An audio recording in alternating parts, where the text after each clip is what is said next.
All right. Hey, everyone. Welcome back to another episode of That's What She Said. I'm your host, Amanda Bryan, energetic mentor, bio emotional healer, intuitive guide, and yoga studio mama over here in Merrimack.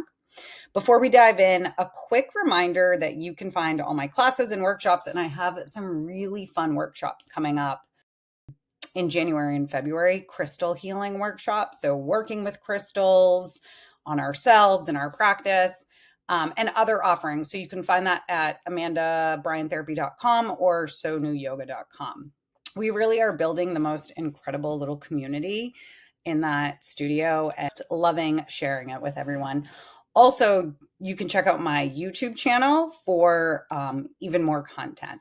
All right. So this is episode 22. I'm recording it on December 2nd. We're having a snow day here in New Hampshire. All right, so today we're going to talk about something near and dear to my heart, and that's raising spiritually aware children without organized religion. This is something I hear a lot from moms and caretakers, grandmothers, who don't necessarily identify with the religion that they were raised on, or they just haven't incorporated it into their own family. I was raised Catholic. I went to CCD. I spent my Sunday mornings bored out of my mind in the pews in church with my grandparents. The carrot that dangled at the end of that was McDonald's after. And religion never, or the Catholic religion, it never quite clicked, not like spirituality does. And as I got older and I started to raise my own family, I found myself struggling with that because of the expectations to follow certain Catholic rituals like baptism. I remember having this conversation with my dad when my oldest was first born, and he asked me if I was going to have her baptized. And I chuckled and was like, well, she's born out of wedlock, so we're all going to hell, and there's not much that a bath is going to do. And I could feel the disappointment, right? Because he was raised so hardcore Catholic, and baptism is one of those things to like ensure your soul gets into heaven. But if I don't subscribe to the beliefs, like it's just hard to feel like I have to follow it. And I totally get it though. Like this was something that was very important to him. This is how he was raised. So and that's a generation, and I think all the kind of previous generations were, you just followed the rules, right? You weren't really allowed to ask questions about it. You could actually get in trouble for asking questions. And so that meant that you blindly follow religion, or like, blindly have faith in whatever it is. And to me, again, not following like certain rules and meaning that I was going to go to hell, I was like, well, that's a hard sell for me. And thankfully, my husband, who was also raised Catholic, and his mom was a CCD teacher, I believe, he didn't have any attachments to the religion either. And so it wasn't really like an issue for us to, start this family without the base of a religion. When my kids started asking more difficult questions, that's when there were plenty of times that I was like, who, right? Like you want to respond from a place of what you were told when you asked what happens when you die or whatever. And so I talk to a lot of moms now, like I said, that struggle with that. They struggle to navigate explaining life without that backbone of religion that they once had, but no longer resonates with them. So instead, a lot of parents are feeling more spiritual versus religious. And I wanted to give some context into some space and how you can navigate that through that with parenting your own children. I have 3 kids. I have a 13-year-old, a 9-year-old, and a 7-year-old. And how do I raise well-rounded children without fear when I don't follow a religion? I love this question because it means moms are waking up. It means that they're not outsourcing their kids' spiritual lives to fear-based systems. They want connection, not control. They want truth, not dogma. They want their kids to stay intuitive instead of being shut down. This is music to my ears. The retreat that I hosted in November had women, some retired, who were raised very Catholic. And it was interesting because they were very surprised at what we did, right? What like witchcraft, energy work, what that stuff was. It's very empowering. But again, it's something that we're taught to like fear. It was even said like at the end of the weekend how this was something completely different than what they had ever been taught or thought, and that it wasn't evil or satanic or cruel. It was empowering, loving connection. And that's also the space that I think we all want to pass on to our children, especially as the future generations. So some of us are born with very intuitive children, or some of us are born very intuitive. Some of us have very intuitive children. And so let's talk about intuitive kids. So, you know, you know one if you have one. They have these, all kids have these wonderful abilities until the age of about like 10. Between the ages of 3 and 10, kids exist in what psychologists call magical thinking. And it's not immaturity, it's how their brains naturally make sense of the world around them. So they're going to blend imagination, intuition, energy, emotion, and symbolic meaning all into one big soup of truth, right? And like that is, I love soup. So that's perfect. Kids don't separate the physical world from the energetic one the way that adults do. And their brains aren't fully conditioned to do that. And that's why kids can like feel emotions. They can feel when someone is sad, even if they're smiling, or they might even predict when somebody like a loved one is about to pass. Or I know my oldest had a really good streak of predicting what like pregnant women were going to have for their, like, if it was a boy or a girl. Imaginary friends, right? Like my mom has a funny story of an imaginary friend that I had that she had to like make lunch for because I wasn't going to eat, obviously, unless my imaginary friend was. So kids don't question their intuition until adults teach them to.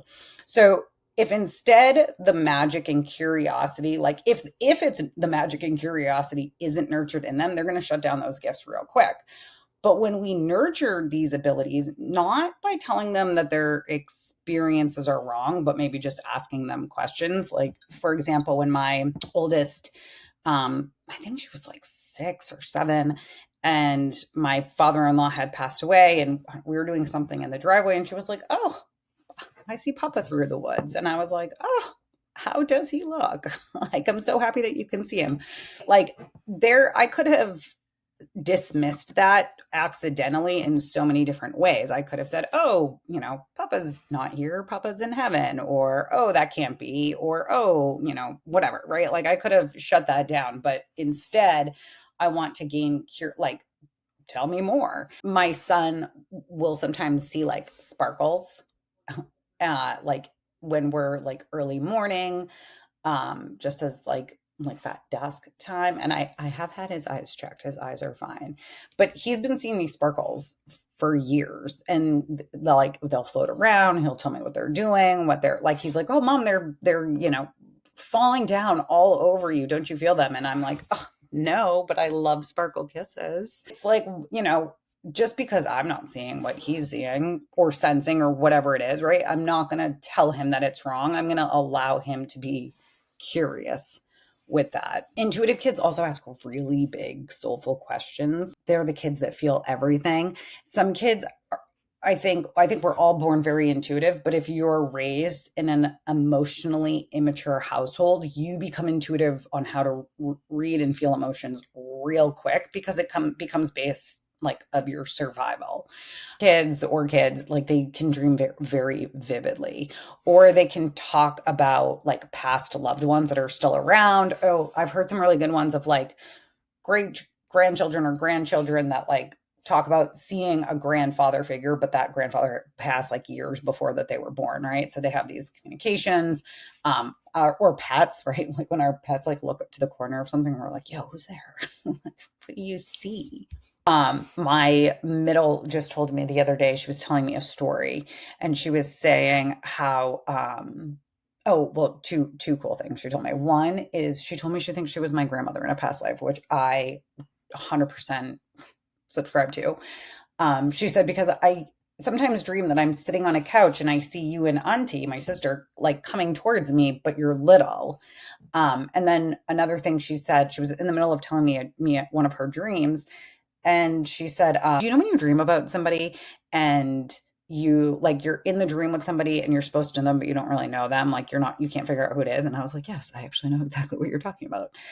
And she said, oh, that's because that's someone from your past life that's not with you in this lifetime or something along that. And I was like, oh, well, that's a fun fact. Like, that's cool.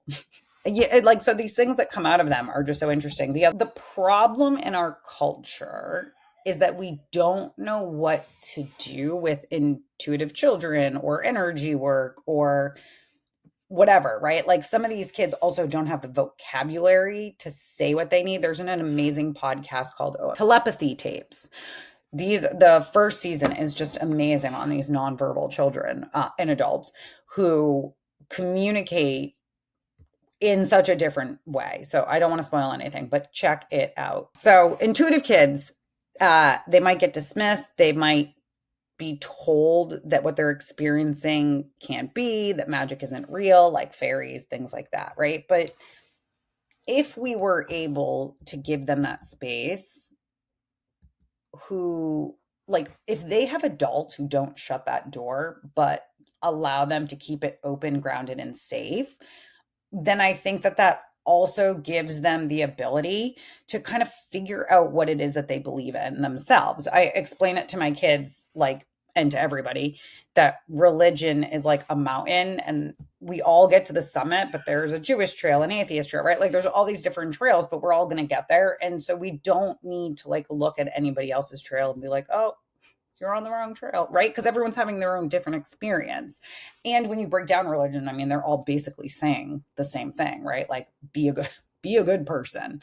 And I'm not saying that religion doesn't serve its purpose, and there's nothing wrong with it. I think that if your kids, I think that the more that they know, and then giving them that choice to decide what they want to follow on their own is better than forcing them to follow something that we we're told to do ourselves, right? Without being able to ask questions. Because here's the thing. So we want these intuitive kids.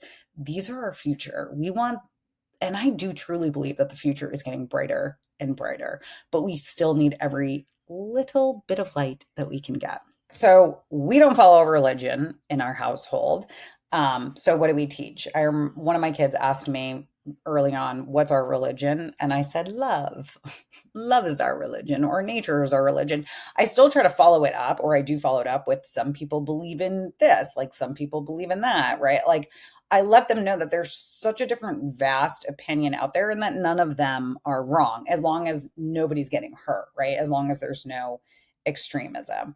So for parents, this is where they might feel really lost because they don't practice a religion, which by the way is like extremely common in our generation, and they don't want to accidentally indoctrinate their kids into anything. So they tend to just pull back and teach them nothing, right? That's not very helpful because I think kids are sponges. They're porous, they're awake, they're connected, right? Like they want to learn all of these things. And we're basically, putting up a block to that out of our own fear, I guess, rigidity of not wanting, right? Some of us have some trauma attached to religion. So it's like out of the question for them to want to pass that on to their kids.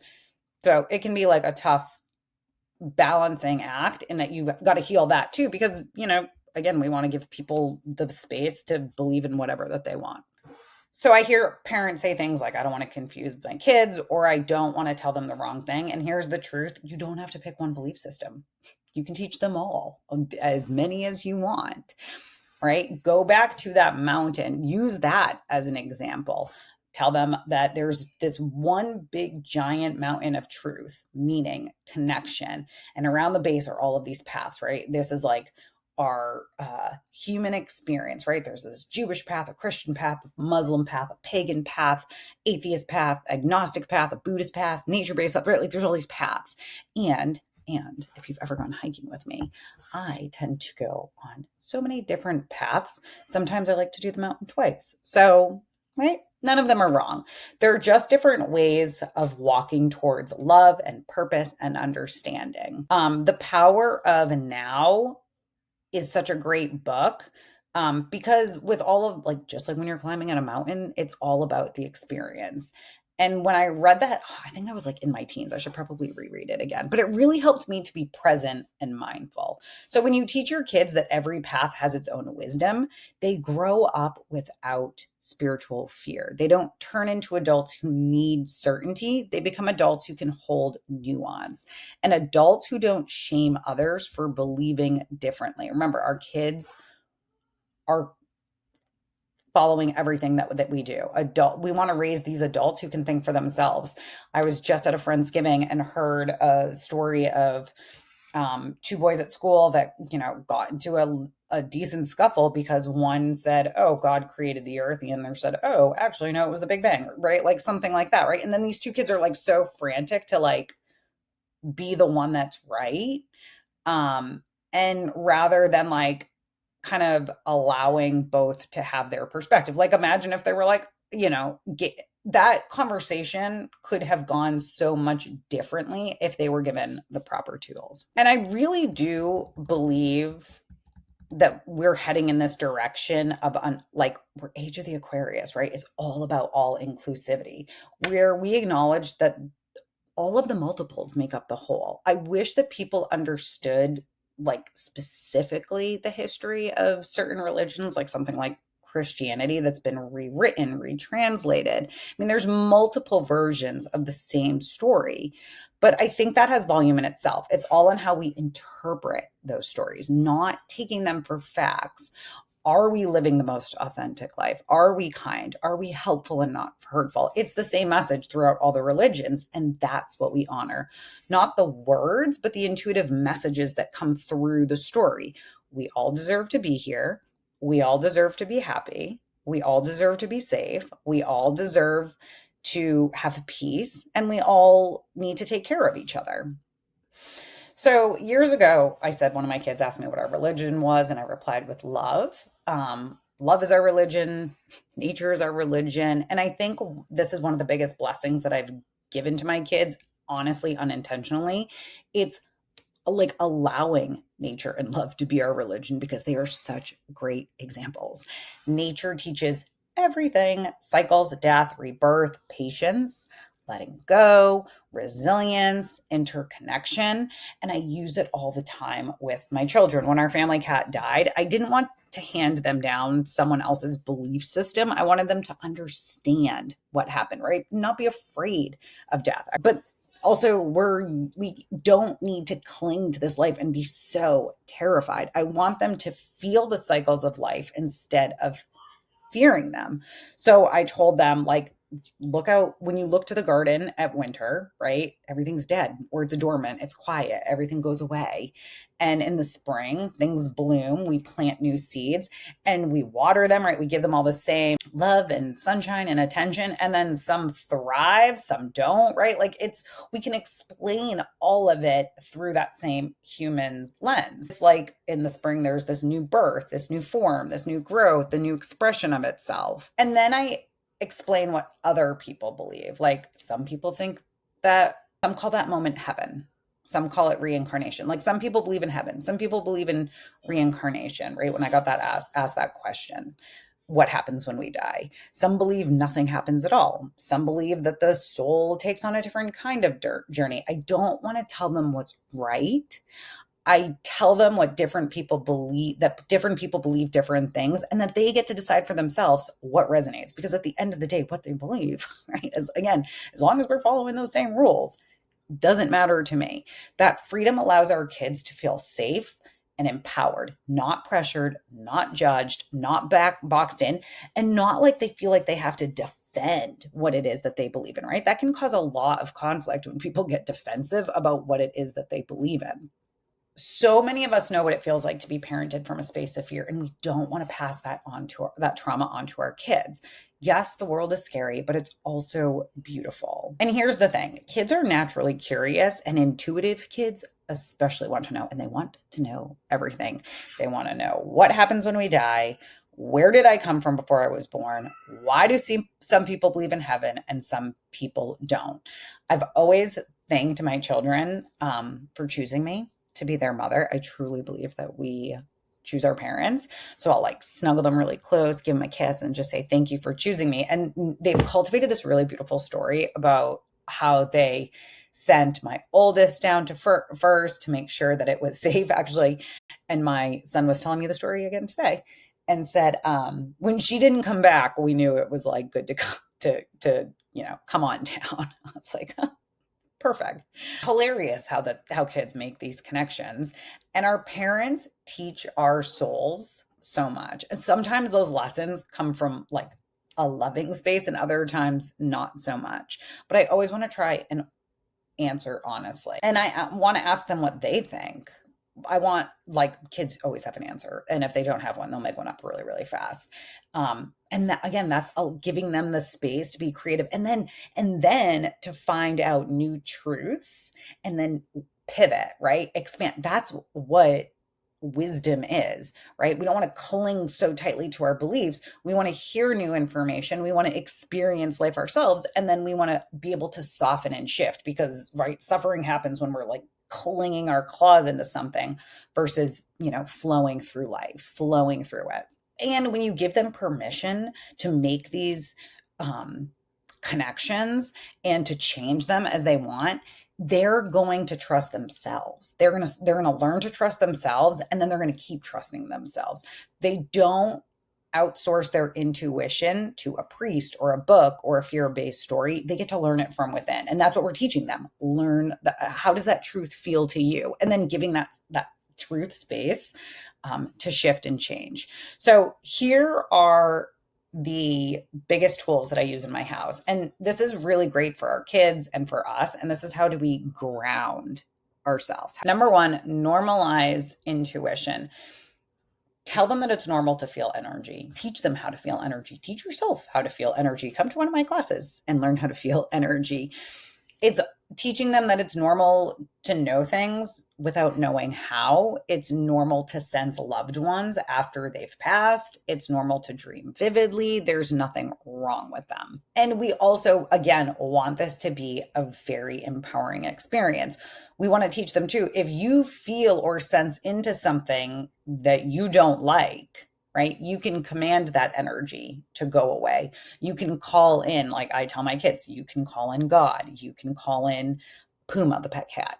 You can call in Papa, right? Like you can call in any of these people to be with you, to help keep you safe or to keep you whatever, right? But we also want to teach them to be curious and to take like safe steps. Like if your kid's like, I feel like someone's watching me, then like make sure no one's actually watching them. But I do hear that a lot from intuitive kids. And I know myself, when I was younger, I always felt like people were around watching me that I couldn't really see. And that can be a trip. Like you can be like, oh shit, that feels, I feel kind of like a wackadoodle. But now I understand that I was just, sensing the energy of the loved ones around me.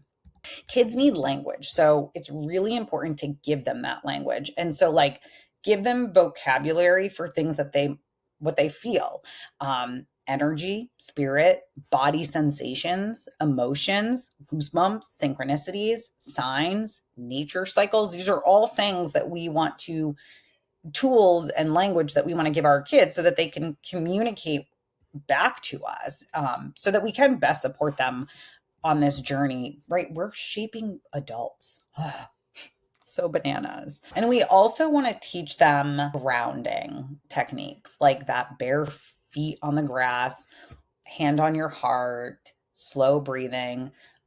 Another really good one is like when kids are having temper tantrums, if they have like a lot of energy, tell them to like having them shake it out. I used to say that to my kids, like if they were like, especially my middle, if she was jumping up and down, right, or upset, I'd be like, yes, get it out.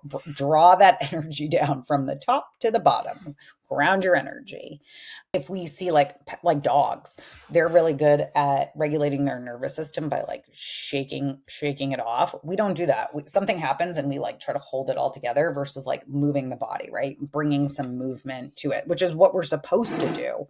The other thing is, as you're raising kids, you might notice they go through a stage where like they're trying to self-soothe themselves, right? So they might do like a tapping, right? Tapping's like really big in EMDR, or like regulating themselves, right? Or they might have these fidgety type of movements, and we tell them don't.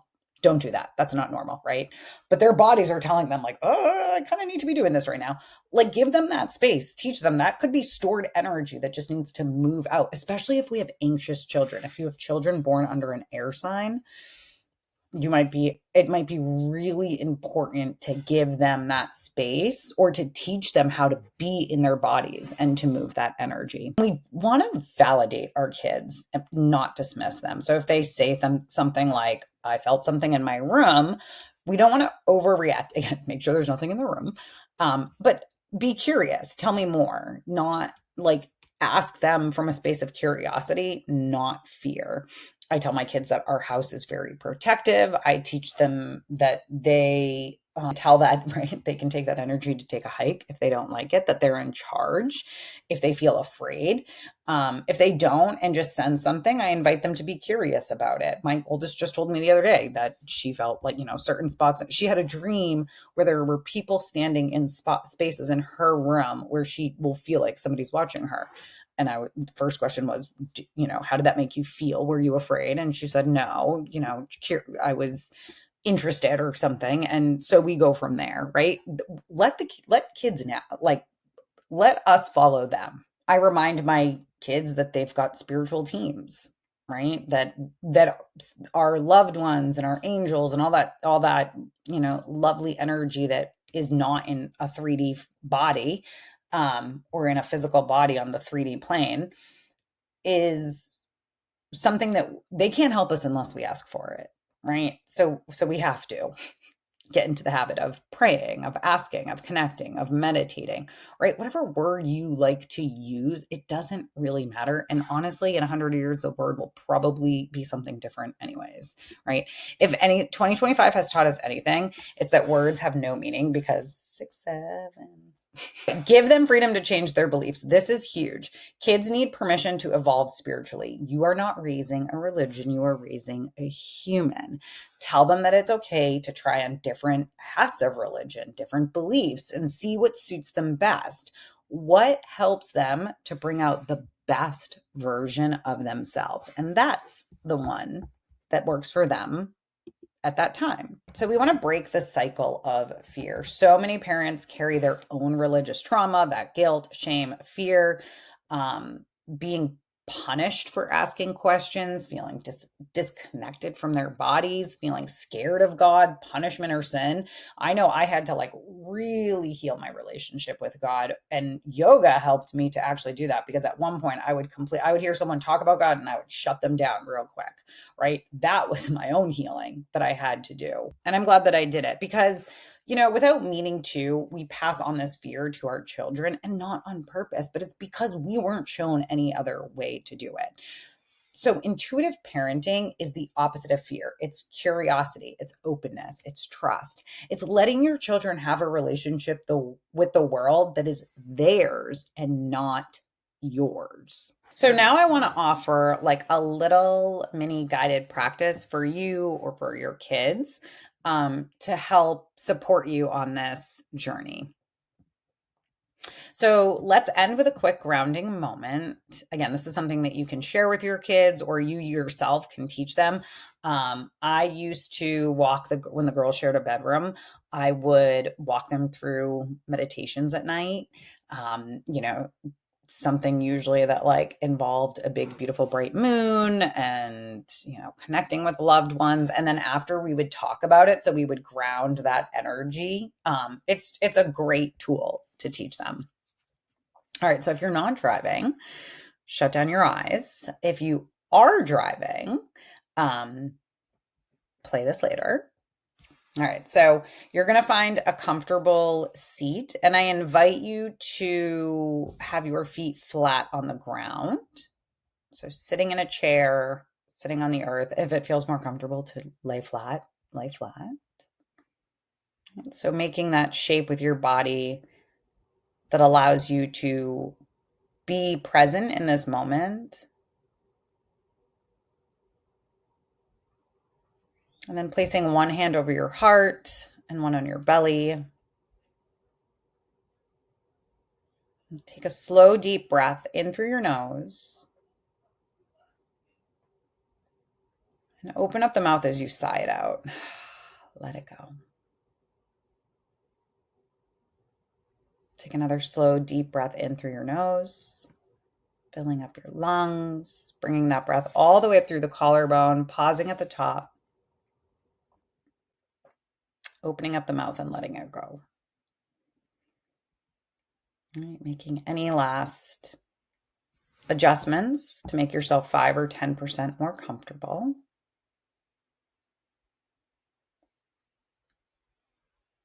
And now imagine roots growing from your feet down into the earth. Steady, warm, holding you, connecting you deep to the center of the earth. Right? These roots grow through your floor, grow through all the layers, connecting you deep to the center, to the core of the earth.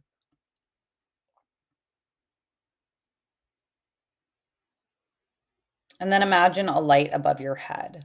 Maybe this light is soft and loving and connecting you to the heavens above.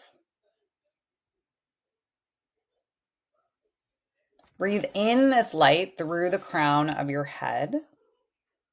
And as you exhale, breathe out through your feet, fear. Breathe in this light through the crown of your head and allow it to fill your entire vessel, your entire body, head, neck, shoulders, chest, belly, hips, and legs. And then as you exhale, sending out fear, right? Sending it out through those roots. It'll be recycled into Mother Earth.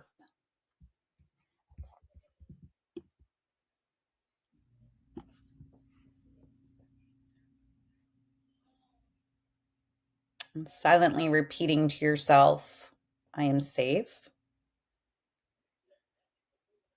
I am connected. I am allowed to believe what feels true to me. And sit with the energy that you're experiencing in your body. Stay with your breath. Maybe visualizing a protective bubble that surrounds you. It can be any color. Maybe you see it or sense it. If there's nothing, observe the nothingness.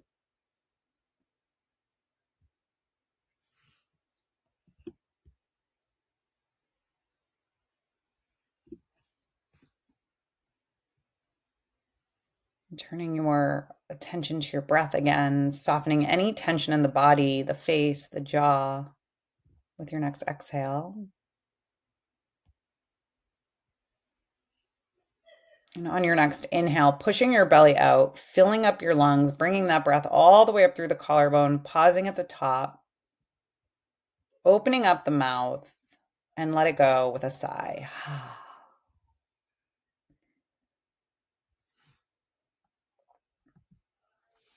And one more time, silently repeating to yourself, I am safe. I am connected. I am allowed to believe what feels true to me.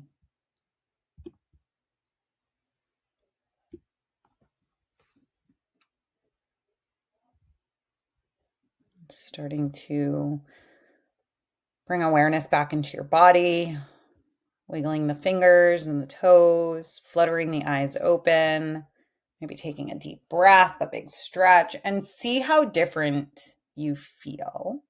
You can offer this gift of the present moment anytime to yourself. Thank you so much for being here for this conversation. Raising intuitive kids is one of the greatest gifts that we can all give the next generation. Not fear, not dogma, just curiosity, connection, and the truth. And if this episode resonated with you, if you loved it, please share it with another mom or someone raising kids in this new age of spiritual openness. Don't forget, you can join me in person at my studio in Merrimack. I also have virtual appointments, but all my classes and workshops are at amandabryanTherapy.com or sonayoga.com. And I would love to heal with you. Until next time, you are safe, you are connected, and you are allowed to believe whatever is true for you. And that's what she said.